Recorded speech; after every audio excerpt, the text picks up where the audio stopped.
কি দিয়ে দিচ্ছেন?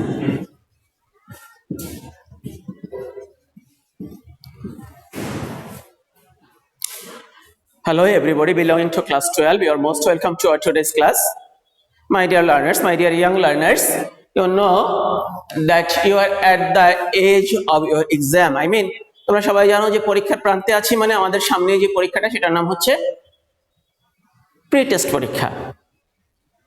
আজকে 5 তারিখ, হাতে 4-5 দিন। সো আমরা যে আইটেমটা শিখছিলাম চেঞ্জিং সেন্টেন্সের মধ্যে সিম্পল কমপ্লেক্স কম্পাউন্ডের রূপান্তরগুলো, সেটাই এখন আমরা যাচ্ছি। ওইভাবেই যাচ্ছি না, ডেফিনেটলি যাচ্ছি না, একটু ট্রিকি হয়ে যাচ্ছে। আজকে আর আমরা নিয়ম কানুন ধরে না করে বোর্ডে এসছে এরকম একটা দুটো প্রশ্ন সলভ করার চেষ্টা করব। এমন না যে এটা আসবে, এটা আসার চান্স নেই, কম, কিন্তু এটা প্র্যাকটিস করে আমরা একটু কনফিডেন্স লেভেলটা তৈরি করছি, কোন স্টাইলে প্র্যাকটিস করে পরীক্ষার হলে বসবো। ওকে, তো আমি সামনে বোর্ড কোশ্চেন নিয়ে বসছি। আজকে আমরা বোর্ড কোশ্চেন ধরে শুরু করব, একদম টপ লেভেল থেকে শুরু করি। ঢাকা বোর্ড 2019 সাল। হ্যাঁ, তাহলে যে আইটেমটা করছি এটা হচ্ছে আমাদের, কালি নেই, লেট মি চেঞ্জ ইট। এটা হচ্ছে কোশ্চেন নাম্বার 6। আমরা জানি ইংলিশ সেকেন্ড পেপারে গ্রামারে 6 নম্বর প্রশ্নটা হচ্ছে চেঞ্জিং সেন্টেন্সের। তো 6 নম্বর প্রশ্নে এই যে আমরা যেটা শুরু করলাম, প্রথম হচ্ছে ঢাকা 19। দেখি কি কি এসছে এবং কিভাবে সলভ করবো। এভাবে আজকে ক্লাসে যতটুকু আমরা করতে পারি বুঝে বুঝে, ওই করতে করতে ওইগুলো আমরা প্রয়োজনে থাকলে দেখে ফেলবো। Number A, he was one of the greatest saint of Islam. আচ্ছা, আমাদের যে কাজটা সেটা হচ্ছে এই সেন্টেন্সটা চেঞ্জ করতে হবে, তবে আগের সেন্টেন্সটা দেখে নিই, কারণ লাগতে নাও লাগতে পারে, বাট লাগতে পারে। প্যাসেজটা শুরু হয়েছে এভাবে, you must have heard the name of Bayazid Bostami. তোমরা নিশ্চয়ই বাইজিদ বুস্তামির নাম শুনে থাকবে। নাম্বার এ যে সেন্টেন্সটা আছে সেটা হচ্ছে, he was one of the greatest saints of Islam. He was one of the greatest saints of Islam. ইসলামের মহান দরবেশ সাধুদের মাঝে তিনি একজন ছিলেন। আচ্ছা, এখানে এই সেন্টেন্সটাকে যেটা করতে বলেছে রূপান্তর করে পজিটিভ সেন্টেন্স, মানে একটা ডিগ্রির কাজ এসছে। এখানে কিসে আছে? সুপারলেটিভ ফর্মে আছে, গ্রেটেস্ট, ওয়ান অফ দ্য যুক্ত হয়ে গ্রেটেস্ট, মানে আরো গ্রেট সেন্ট আছে, তার মধ্যে উনি একজন, গ্রেটেস্ট সেন্টদের মধ্যে উনি একজন। এটাকে আমাদের করতে হবে পজিটিভ, আসে সুপারলেটিভ। যেহেতু ওয়ান অফ দ্য আছে, তাহলে আমরা সুপারলেটিভ করার সময় কি করব?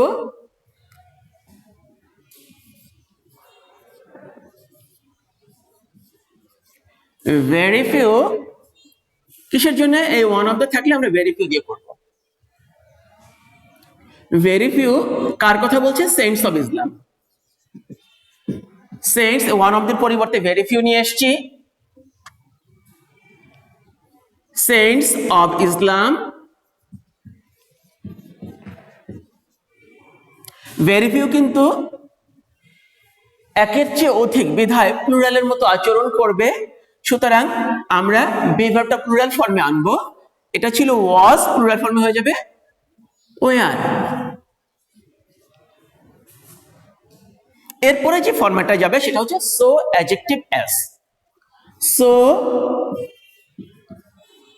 গ্রেট, এই গ্রেটেস্ট থেকে গ্রেট এসছে, সুপারলেটিভ থেকে পজিটিভ হলো, সো গ্রেট অ্যাজ হিম। আমরা এখানে যেটা ব্যবহার করলাম ভেরি ফিউ, পরে যে সো অ্যাডজেক্টিভের পজিটিভ ফর্ম অ্যাজ। এখানে অ্যাজ দিয়েও অনেকে করে থাকেন, তবে বলি যদি সেন্টেন্সটা নেগেটিভ অর্থে যাওয়ার মতো থাকে বা নেগেটিভ কোনো আইকন থাকে সেন্টেন্সের মাঝে, তখন আমরা সো অ্যাডজেক্টিভ অ্যাজ এটাকেই ব্যবহার করব। তুমি স্টুডেন্ট লিখছো, আমি তোমাকে হয়তো মার্কস দিচ্ছি, বাট এইটা ফলো করার চেষ্টা করো। এক ভেরি ফিউ কিন্তু নেগেটিভ ফর্ম। ওকে, সুতরাং আমরা কি ব্যবহার করবো? So adjective as. গেল নাম্বার এ। এরপরে নেক্সট দেখি কোয়েশ্চেন নাম্বার বি।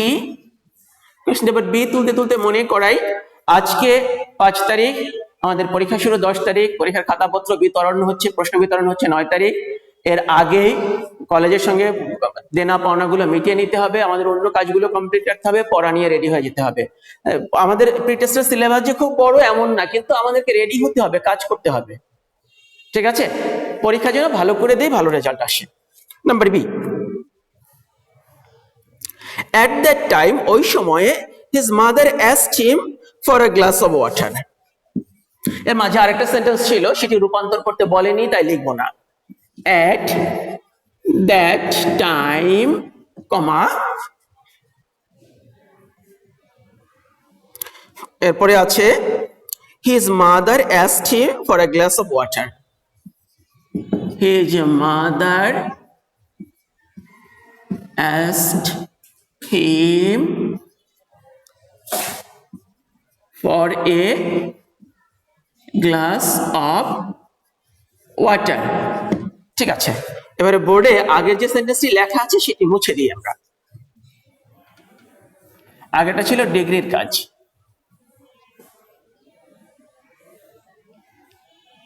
সেখানে ওয়ান অফ দি ছিল সুপারলেটিভ ফর্মে, আমরা পজিটিভ করার সময় ভেরি ফিউ দিয়ে শুরু করেছি এবং পরবর্তী পর্যায়ে যে সো অ্যাডজেক্টিভ ইউজ করেছিলাম। এখানে এই সেন্টেন্সটা আমাদের কি করতে বলেছে আমরা একটু দেখি। এটাকে করতে বলেছে প্যাসিভ, তাহলে এটাকে করতে হবে আমাদের passive.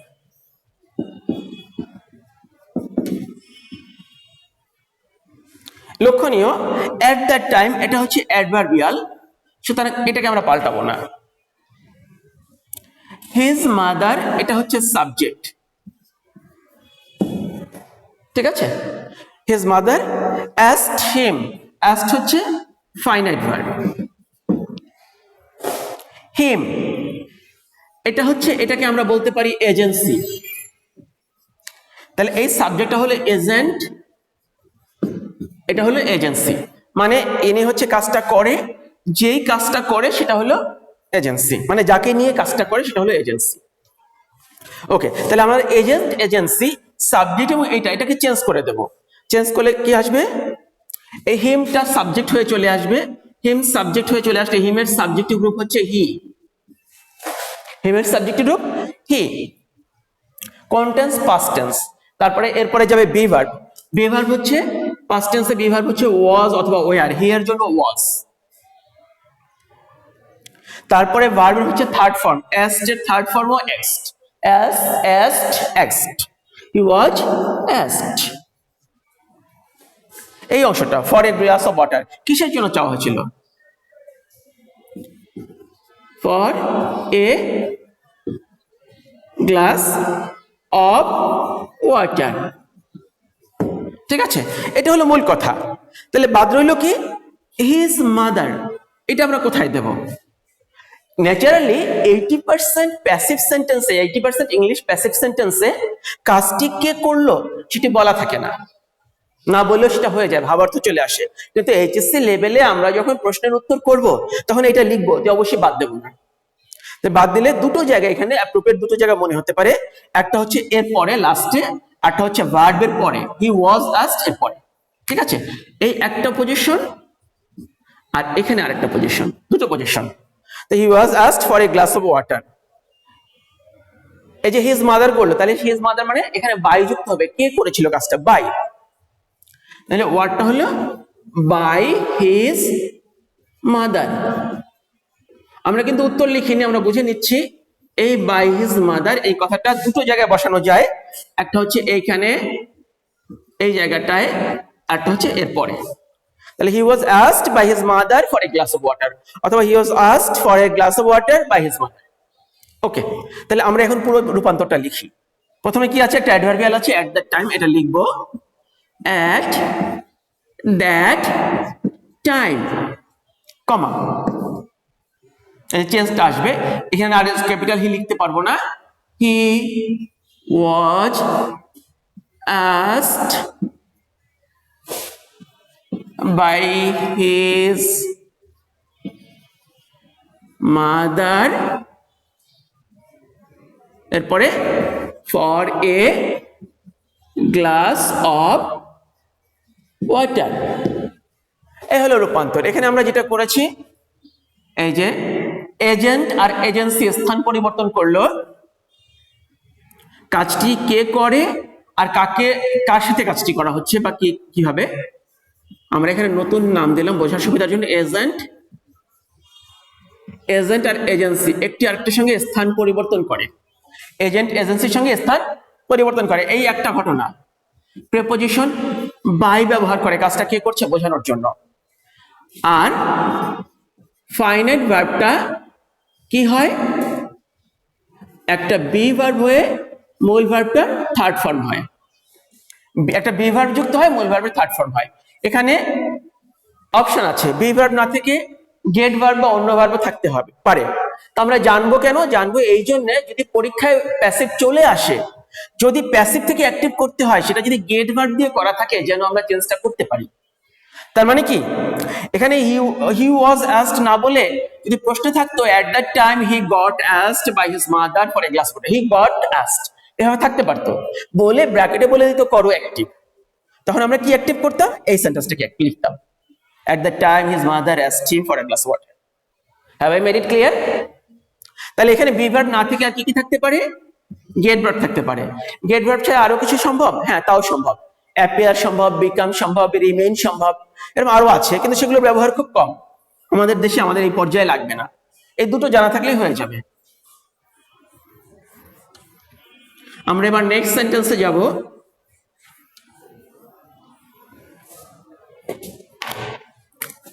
Number C, there was no drinking water in the house. There was no drinking water in the house, comma, বাড়িতে কোনো খাবার পানি বা সুপেয় পানি ছিল না। এরপরে কমা দিয়ে বলা আছে so he went out to fetch it, so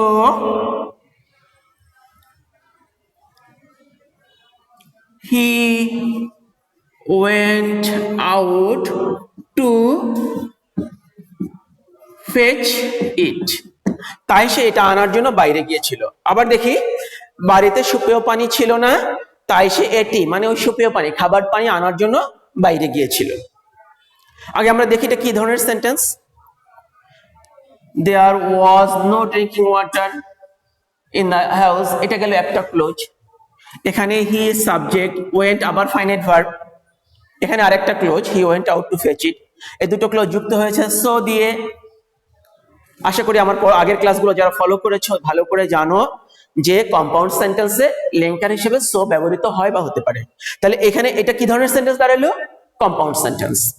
এই সেন্টেন্সটা হচ্ছে কম্পাউন্ড, ব্র্যাকেটে বলে দিয়েছে করো কমপ্লেক্স, কি করতে বললো, কমপ্লেক্স। তাহলে এই সেন্টেন্সটাকে রূপান্তর করে আমরা করব কমপ্লেক্স। আগেটা মুছে দেই, আমাদের জায়গা লাগবে।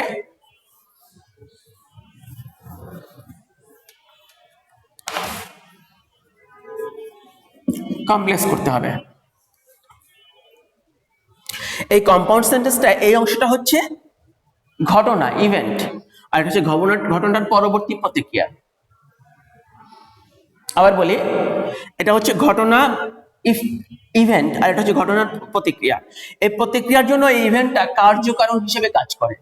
আবার বলি, এই ইভেন্টটা এই প্রতিক্রিয়ার জন্য কার্যকারণ হিসেবে কাজ করে। সেই ক্ষেত্রে কার্যকারণের আগে, ঠিক আছে, যেটা কার্যকারণ, এই কার্যকারণের আগে বা পাশে আমরা কি ব্যবহার করি, সিন্স, অ্যাজ অথবা বিকজ, এই তিনটার যে কোনো একটা ব্যবহার করে দুটো ক্লোজকে যুক্ত করি। আর যেহেতু কম্পাউন্ড থাকবে না, এটি কমপ্লেক্স হয়ে যাবে, সুতরাং সো উঠে যাবে, এই সোটা বাদ চলে যাবে, এটা আর লাগবে না, উঠে যাবে। কোন ক্লোজ আগে লিখবো কোন ক্লোজ পরে লিখবো এটা যার যার ব্যক্তিগত বিষয়। তাহলে অ্যান্সারটা আমরা লিখি, যদি সো উঠিয়ে দিলাম, শুরুতে আসলো সিন্স, তারপরে প্রথম ক্লোজটা there was no drinking water in the house, পরের ক্লোজটা সো লাগবে না, পরের ক্লোজটা কি হবে? He went out to fetch it. এখানে একটা কমা দেবো আমরা, দুটো ক্লোজকে আলাদা করে দিলাম। আবার দেখি, since there was no drinking water in the house he went out to fetch it. যদি কার্যকারণ অংশটা আমরা পরে লিখতে চাইতাম তাহলে কি লিখতাম? এটা আগে লিখতাম,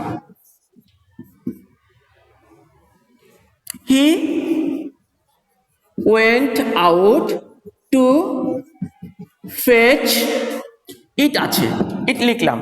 এটা হচ্ছে প্রোনাউন। লক্ষণীয়, পরবর্তীতে প্রোনাউন ব্যবহার করেছি, আগে বলা ছিল ড্রিঙ্কিং ওয়াটার। সুতরাং এটাকে যদি আগে বলি তখন এই প্রোনাউনটার ব্যবহার করব না, মূল নাউন সাবজেক্ট চলে আসে, তাই না? প্রোনাউন হচ্ছে নাউনের পরিবর্তে, সুতরাং এটা শুরুতে বলে noun. She went out to fetch drinking water.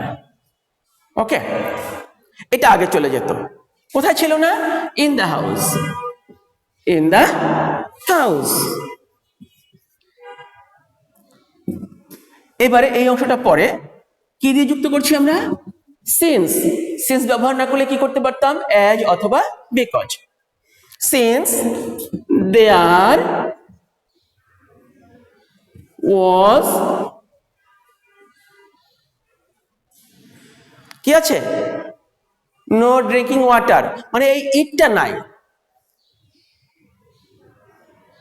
Okay, since there was no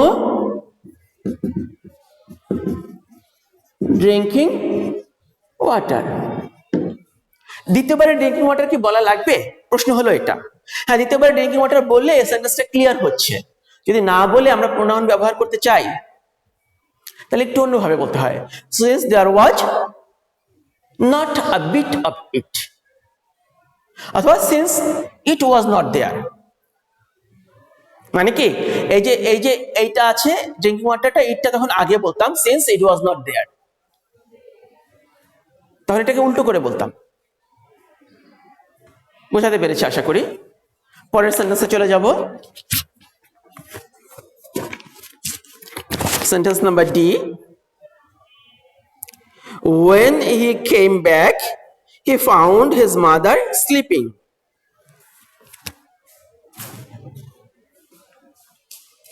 পুরোটা মুছে দিলাম।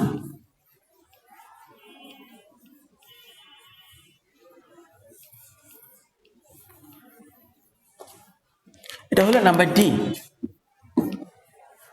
সেন্টেন্সটা আবার দেখি। When he came back, comma, he found his mother sleeping. যখন সে ফিরে এলো সে দেখলো মা ঘুমাচ্ছে, মা ঘুমোচ্ছে। যখন সে ফিরে এলো, কেম ব্যাক, এখানে দুটো ক্লোজ, হি কেম ব্যাক এই একটা ক্লোজ, আর he found his mother sleeping এটা আরেকটা ক্লোজ। দুটো ক্লোজ যুক্ত হয়েছে ওয়েন দিয়ে। তার মানে হলো যখন এই ওয়েন দিয়ে যুক্ত হয়েছে তখন এটা কোনো মতেই কম্পাউন্ড না, এটি আছে কমপ্লেক্সে। আমাদেরকে এখানে কি করতে বলেছে? আমাদেরকে করতে বলেছে কম্পাউন্ড। আমরা করব কম্পাউন্ড। তাহলে যখন কম্পাউন্ড করবো তখন আর ওয়েন দিয়ে যুক্ত করা যাবে না। দুটো ক্লোজ আমরা লিখি, অন্য কিছু দিয়ে যুক্ত করি অর্থপূর্ণ করার জন্য, ইজি। একটা ক্লোজ হচ্ছে হি কেম ব্যাক, আরটা হচ্ছে হি ফাউন্ড হিজ মাদার স্লিপিং।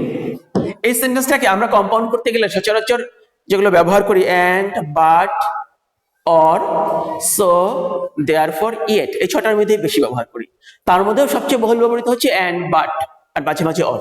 তাহলে যদি ব্যবহার করি হি কেম ব্যাক বাট, হবে না, কারণ বিপরীত দিকে চলে যাচ্ছে। হি কেম ব্যাক অর, তাও হচ্ছে না। যদি বলি হি কেম ব্যাক অ্যান্ড, এটা অর্থপূর্ণ করার দিকে যাচ্ছে। He came back and he found his mother sleeping, সে ফিরে এলো এবং সে তার মাকে ঘুমন্ত অবস্থায় পেল। এই সেন্টেন্সটি কম্পাউন্ড হয়ে গেছে। এটা কি হয়ে গেছে? কম্পাউন্ড হয়ে গেছে। স্টুডেন্ট মার্কস পাবে। তবে লক্ষণীয়, আমরা এই যে সার্কেল করে রেখেছিলাম ওয়েন, ওয়েন কিন্তু টাইম ওয়ার্ড, যখন সে ফিরে এলো। এই টাইম ওয়ার্ডের যখন ফিরে এলো তখন এই অর্থটাকে পূর্ণ করার স্বার্থে আমরা and এর পরে যুক্ত করে দেব then।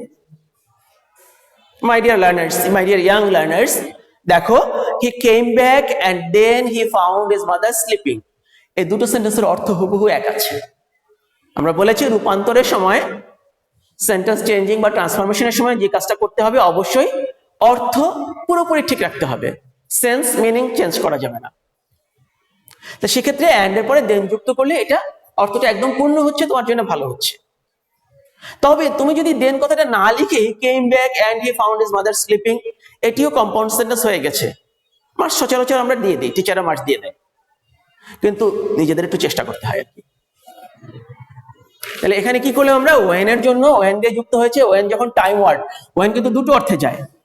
একটা when হচ্ছে শর্ত বোঝাতে জন্য, কমপ্লেক্স সেন্টেন্সে when একটা when যায় শর্ত বোঝানোর জন্য, আবার সেম when আরেকটা অর্থেও যায়, এটা হচ্ছে সময় বোঝানোর জন্য। যদি সময় বোঝায় সেক্ষেত্রে আমরা যখন কম্পাউন্ড করব, এটা কম্পাউন্ড করার সময় and then ব্যবহার করব। কথা কি বোঝাতে পারলাম? আর যখন শর্ত বোঝায় তখন then দরকার নেই।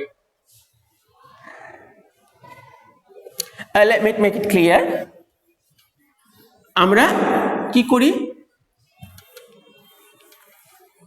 when শর্ত বোঝাই, যেমন if দিয়ে শর্ত বোঝাই, if you come I'll go, ঠিক তেমনি when দিয়েও শর্ত বোঝানো সম্ভব, আবার when দিয়ে সময় বোঝানো সম্ভব। যখন সময় বোঝাবো সেটাকে কম্পাউন্ড করার সময় and এর পরে then কথাটা যুক্ত করব, যেন অর্থ পুরোপুরি পোক্ত হয়ে যায়। পরের সেন্টেন্সে যাই, sentence number E। He showed a great love and respect to his mother. He showed a great love and respect to his mother। মায়ের প্রতি মমতা এবং শ্রদ্ধা অনেক বেশি পরিমাণে সে দেখিয়েছিল। ঠিক আছে, এটাকে আমাদেরকে করতে বলেছে এক্সক্লামেটরি, আমরা এটাকে এক্সক্লামেটরিতে চেঞ্জ করে নিয়ে যাব। তাহলে এক্সক্লামেটরি অ্যাসার্টিভ থেকে যখন এক্সক্লামেটরিতে নেব, লক্ষণীয় বিষয় কি আছে, একটা আর্টিকেল আছে, পরবর্তী পর্যায়ে কোনো জায়গায় যে নাউন আছে অ্যাডজেক্টিভ থাকার পরেও। ঠিক আছে, তো এই ক্ষেত্রে অ্যাডজেক্টিভের বাঁ পাশে আর্টিকেল, ডান পাশে যদি নাউন থাকে, ন্যাচারালি আমরা কি দিয়ে করব, এটাকে এক্সক্লামেটরি করার সময় হোয়াট দিয়ে, হোয়াট। ওকে, তাহলে কি দাঁড়ালো, what a great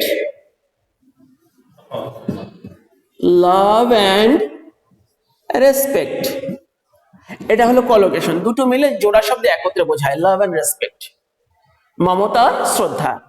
trade and commerce, ব্যবসা বাণিজ্য, জোড়া শব্দ বাংলায় যেটা বলি আর কি।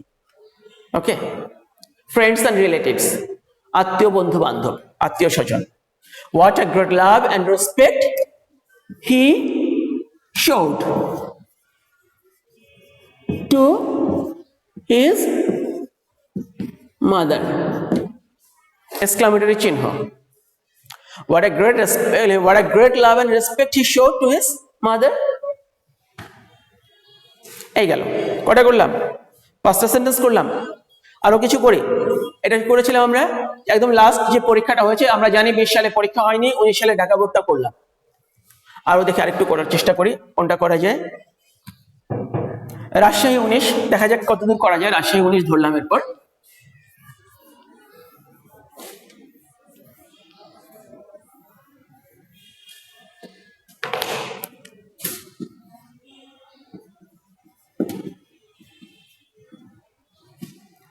মানে আমাদের ক্লাস টাইম যতদূর করা সম্ভব টাইমের মধ্যে ততদূর করব, বুঝে বুঝে। এখানে আছে tell me your age. Number A, tell me your age. এটা করতে বলেছে কমপ্লেক্স। ঠিক আছে, লোক এই সেন্টেন্সটার বিষয়টা কি, বিষয়টা হচ্ছে আমাকে বলো তোমার বয়সটা। এই যে ফ্রেজটা আছে, এই ফ্রেজটাকে আমরা একটা ক্লোজে নিয়ে যাব, কারণ এখানে কিন্তু একটি ফাইনাইট ভার্ব আছে, এটা কিন্তু অলরেডি একটা ক্লোজ হয়ে গেছে যেহেতু একটা ফাইনাইট ভার্ব আছে। আর এখানে ইওর এজ এটা একটা ফ্রেজ, এই ফ্রেজটাকে চেঞ্জ করে যদি আমরা আরেকটা ক্লোজ বানাই আর দুটো ক্লোজকে যুক্ত করে দেই, তখনই একটা কমপ্লেক্স সেন্টেন্স হবে, যদি সেখানে and, but, or, so, therefore, yet ব্যবহার না করে যুক্ত করতে পারি। আচ্ছা দেখা যাক। টেল মি, আমাকে বলো, ইওর এজ ইজ, যুক্ত করলাম ওয়াট দিয়ে। Tell me what your age is. খেয়াল করি, এখানে ইওর এজ সাবজেক্ট হয়ে গেছে, ইজটা ফাইনাইট ভার্ব হয়ে গেছে, ওয়াট দিয়ে যুক্ত করেছি, সুতরাং এটি কমপ্লেক্স সেন্টেন্স। ওকে, নেক্সট নাম্বার বি। যেহেতু সময় কমে আসছে তো একটু ফাস্ট হয়ে যাচ্ছি, তারপরে যদি মনে হয় বুঝতে সমস্যা হতে পারে স্টুডেন্টদের, সেক্ষেত্রে আমি আরেকটু সময় নিয়ে করবো আবার, আর বাকি কাজগুলো তো তোমাদেরকে শেষ করতে হবে। তবে অন্যান্য দিনের মতো আমার নাম্বার এখনো দেওয়া আছে, please 01915844742, you please call me, phone me. Okay, phone করো, বলো তোমার এই জায়গায় প্রবলেম, আমি সেগুলো সলভ করে দেবো ইনশাল্লাহ, ফোনে সলভ করে দেবো। Number B, some poets are at least as great as Tennyson. Some poets are at least as great as Tennyson.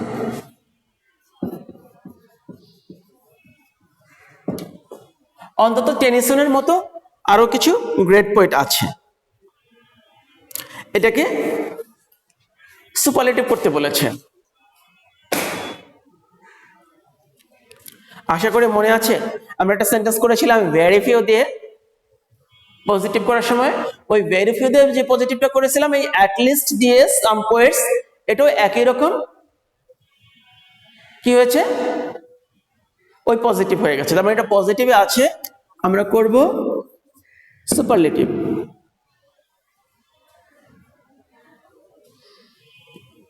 K subject?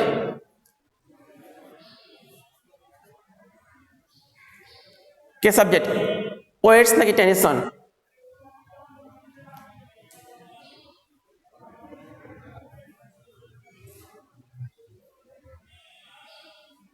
দেয়ার দিয়ে করবো। স্যার একটু অফ করেন তো, একটু অফ করেন তো, টেকনিক্যাল প্রবলেম হচ্ছে, করে আবার দেন পরে